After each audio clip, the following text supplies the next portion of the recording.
Hello everyone, म फेरि पनि रिटर्न आइसकेको छु। आफ्नो इन्ट्रोडक्सन चाहिँ दिन नपर्ला। आज चाहिँ म राप्ती रिभर साइडमा बोटिङ गर्दैछु, तपाईँले देख्दै हुनुहुन्छ। फर्स्ट अफ अल हाम्रो बोटम्यान दाइ चाहिँ मिन दाइ हुनुहुन्छ। उहाँले आज हामीलाई बोटिङ गराउँदै हुनुहुन्छ। आज हामी राप्ती रिभर साइडबाट हामी कम्ती 6 या 7 किलोमिटर पर जाँदैछौँ। तपाईँले पनि देख्नुभएको छ कस्तो धमिलो छ, तर पानी चाहिँ अहिले मनसुन भएर होला। लेट्स गो फर इन्जोय गर्नु होला हेरेर। हामी ह्युमन सेटलमेन्ट लास्ट गोलाघाटसम्म जानेछौँ। यता देखेको चाहिँ नेसनल पार्क हो। अब हामी यो चाहिँ कम्युनिटी फरेस्ट हो, बिचमा छौँ हामी चाहिँ खोलाको। डर पनि लागिरहेको छ हल्का हल्का, तर नेसनल पार्क कस्तो राम्रो छ। तर अहिले नेसनल पार्क चाहिँ अफै रहेछ। लेट्स गो, सबैजनाले इन्जोय गर्दै हुनुहुन्छ होला। फेरि अब लास्टसम्म भिडियो हेरिदिनु होला। म बिचमा केही इन्फर्मेसन पनि दिनेछु तपाईँलाई। इन्जोय गरेर केही कमेन्ट गरिदिनु होला।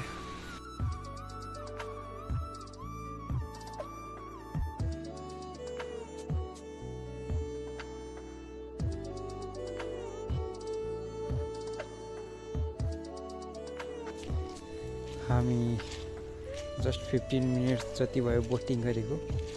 15 मिनट पछि हामी बोटिङ गर्दैछौँ। तर साइडमा चाहिँ हाम्रो मेघोली ताज सेराई पनि देख्न पायो हामी राप्ती रिभर साइडबाट। राप्ती रिभर भ्यूको साइडमै रहेछ यो होटल चाहिँ। सिजी ग्रुपको उनीहरूको मेघोली ताज सेराई भन्ने होटल पनि हामी यहाँबाट अवलोकन गऱ्यौँ। भ्यूहरू राम्रै रहेछ। तपाईँहरू पनि हेरिराख्नु भएको छ होला, हेरेर इन्जोय गर्नु। यो च्यानलमा लाइक, सेयर एन्ड सब्सक्राइब पनि गर्दै गर्नु होला। तपाईँहरूले देखिराख्नु भएको छ मेघोली ताज सेराई। यो चाहिँ धेरै राम्रो पनि रहेछ। पर्यटकहरूको लागि धेरै आकर्षक ठाउँ पनि रहेछ यो। मलाई धेरै मन पर्यो यो ठाउँ चाहिँ। फेरि फर्केर आइएछ भने फेरि हेरौँला।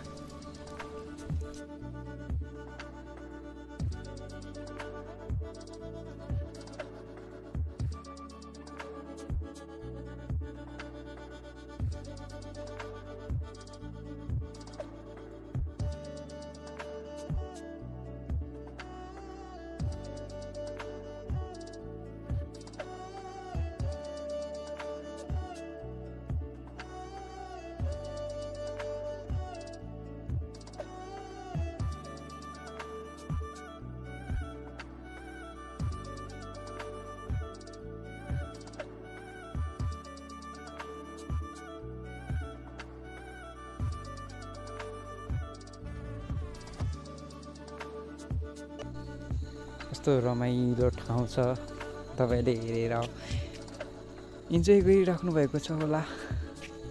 कस्तो साइलेन्ट नेचरमा बसेर आनन्दसँग रिभरको बिचमा, यता पनि जङ्गल, उता पनि साइड पनि जङ्गल हुन्छ। मान्छेको माइन्ड पनि कस्तो फ्री हुने ठाउँ, प्लेस हुन्छ नि। बोटिङ गर्दाखेरि धेरै रमाइलो लागिरहेको छ। म तपाईँहरूलाई केही इन्फर्मेसन दिन्छु पनि भनेको थिएँ स्टार्टिङमा। यो राप्ती रिभर साइडमा चाहिँ हेटौडा मनरी हुँदै आउने रहेछ यो राप्ती रिभर साइड। यहाँबाट चाहिँ नारायणीसम्म जोडिन्छ। नारायणी हुँदै अनि त्रिवेणीको बोर्डरसम्म, अनि इन्डियाको बोर्डरसम्म त्रिवेणीसम्म जान्छ। वाल्मिकी आश्रम हुँदै हुँदै यो इन्डिया पुग्छ। यो हाम्रो यो हिँडेको यो राप्ती र नारायणीको पानी चाहिँ। अब यहाँ 2 टाइप्सको गोहीहरू हुन्छ। एउटा घडियाल गोही, एउटा मगर गोही। घडियाल गोही चाहिँ राप्ती रिभर साइडमा धेरै कम मात्रामा छ। अनि यहाँ चाहिँ फिसिङ पनि ब्यान्डै छ। तिनीहरूलाई जोगाउनलाई चाहिँ, प्रोटेक्सन गर्नलाई चाहिँ। शीतलो पनि भइरहेको छ, हल्का फुल्का घाम पनि लागेको छ। तपाईँहरूले देख्नु भइरहेकै छ होला। खास भन्ने पनि भिडियो चाँड आउनु पर्ने हो, तर 2 विक भइसक्यो किन नआएको भने तर पानी परेर टाइम पनि म्यानेज नभएर हो क्लासहरू हुन्छ पढ्नुपर्ने हुन्छ, त्यही भएर टाइम पनि म्यानेजै हुँदैन यस्तो घुम्नलाई हिँड्नलाई। आज त हल्का फुल्का ट्रेनिङै जस्तो भएर हिँडेको। उहाँ मिन्दाईले भन्नुभएको गोलाघाट भन्ने ठाउँ चाहिँ वुमेन सेटलमेन्ट पश्चिम चितवनको लास्ट मानव बस्ती हो रे। उहाँको इन्फर्मेसन अनुसार अनि हामीले पढेको अनुसार पनि सेम। उहाँको गोलाघाट भन्ने ठाउँ चाहिँ नारायणी र रापतीको मिनी हुन्छ नि के भन्छ दोवान ठाउँमा हामी बोटिङ गरेरै वहीँसम्म पुग्नेछौँ। अनि उहाँ वुमेन सेटलमेन्ट लास्ट ठाउँ पनि हो त्यहाँ पनिको। अनि त्यसपछि मानव बस्ती नै छैन अरे, मान्छेहरूको घरहरू छैन अरे। त्यसपछि खोला हो अनि जङ्गल हो, फरेस्टहरू हुन्छ, त्यसपछि खै मान्छे भन्ने हुँदैन। अनि त्यो वुमेन सेटलमेन्ट लास्ट ठाउँमा चाहिँ थारू कुमालहरू बसोबास गर्नुहुन्छ अरे। तपाईँहरूलाई अब देखाउने ट्राई गर्नेछु। नेक्स्ट भिडियो आयो भने, ब्लगहरू आयो भने तपाईँले हेर्न पनि सक्नुहुनेछ। म यस्तै खालको इन्फर्मेसन पनि भिडियो ल्याउने ट्राई गर्छु। फर्स्ट अफ अल तपाईँले फेरि पनि इन्जोय गरिराख्नु भएको छ होला, मेरो कुरा पनि सुनेर यता भ्यूहरू हेरेर इन्जोय गरिराख्नु। म तपाईँहरूलाई बिचमा केही इन्फर्मेसनहरू दिने ट्राई गर्छु, म दिन्छु पनि। यसको इन्जोय गरिराख्नु भएको छ होला। यो च्यानलमा लाइक सेयर एन्ड सब्सक्राइब पनि गरिदिनु होला। हामी चाहिँ हाफ जति हुन्छ नि बोटिङ गरेर आधी ठाउँ जति आइपुग्यौँ। कस्तो आनन्द, पिसफुल प्लेस हुन्छ नि, कस्तो आनन्द के ठाउँ। अब तपाईँ उहाँहरूको हुन्छ नि मिन्दाईको कुराहरू छ। अनि मैले पढेको अनुसार मिन्दाईले भन्नुभएको अनुसार, अब हामी त पढ्यौँ बुझ्यौँ अनुसार हुन्छ नि, उहाँहरू त भोगेको अनुसार चाहिँ के थियो भने त्यहाँको अझ पनि मान्छेहरू हुन्छ नि कम्युनिटी फरेस्ट साइडमा घाँस काट्न आउने क्रममा 1 इयरमा 6-7 डेथ पनि हुन्छ अरे टाइगर राइनोको अट्याकबाट। उहाँले भन्नु कस्तो राम्रो काँस फुलेको देख्न सक्नुभएको छ होला तपाईँहरूले पनि। यहाँको मान्छेहरू कस्तो डेन्जरस हुन्छ नि, फिल्ममा कस्तो सर्भाइभ गरिरहेको कि हामीले पनि राइनो देखिरहेको छौँ। हामी तपाईँहरूले पनि देख्नुभएको छ कि नै, तर क्यामेरा चाहिँ कालो आएर अलि मधुरो आएको पनि छ।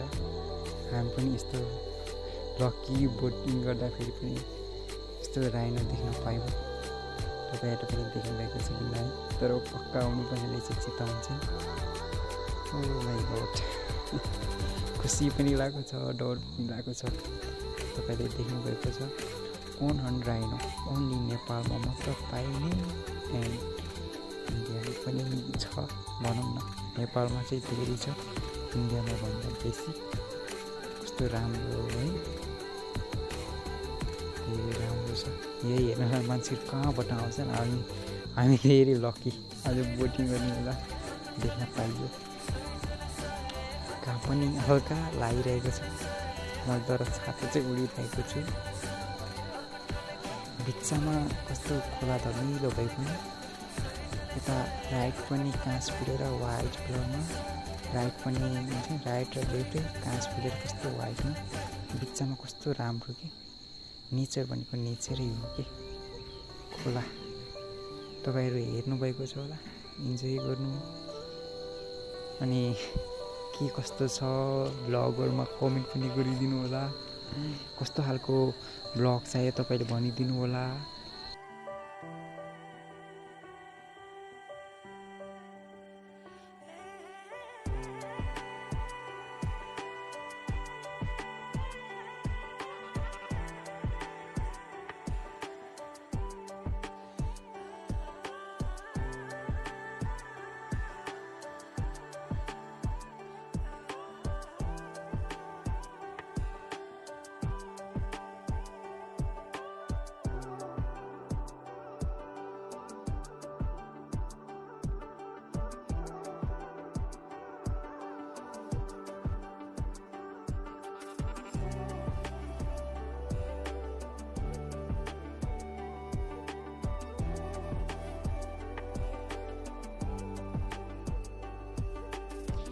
हामी अब गोलाघाट आउनुलाई 2-3 मिनट छ जस्ट।